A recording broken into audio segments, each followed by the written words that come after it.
खानदेशातला शेतकरी आता पारंपरिक पिकांकडून आता फळबागांकडे वळला आहे। आपण बघू शकतो की धुळ्यातील न्याहाळोद गावामध्ये हे जे काही रोकडे बंधू आहेत यांची शेती आहे आणि या शेतीमध्ये यांनी जवळपास 1000 जी झाडं आहेत ही 1000 झाडं बोरांची लावलेली आहे। यांची जी बोरं आहेत ही थेट दिल्ली आणि कलकत्त्याला जातात। या ठिकाणी ही जे काही ॲपल बोरं आहे, ॲपल जातीचे बोर आहेत आणि ॲपल जातीचं हे बोर रोज 1 ते 2 टन बोरं ही दिल्लीला जात असतात। दिल्लीचे व्यापारी हे स्वतः इथे येऊन ही सर्व बोरं चांगल्या क्वालिटीची बोरं या धुळ्यातील न्याहाळोद गावातून घेऊन जात असतात। मोठ्या प्रमाणामध्ये या आता सध्या बोरांकडे शेतकरी वळलेले आहेत आणि ही जी काही उमरान जातीची बोरं असतील, ॲपल जातीची बोरं असतील, ही जी बोरं आहेत ही अत्यंत चांगल्या पद्धतीने क्वालिटीचा माल जो आहे हा क्वालिटीचा माल छाटून ही सर्व बोरं या ठिकाणी दिल्लीचे व्यापारी ही घेऊन जात असतात। विशेष म्हणजे यातून जवळपास 12 ते 15 लाख रुपयाचं उत्पन्न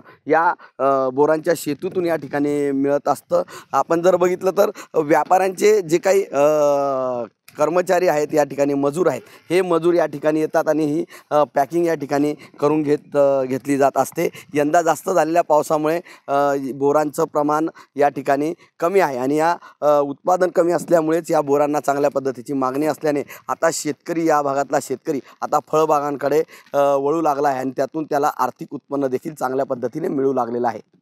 मनीष मासोळे, TV9 मराठी, धुळे।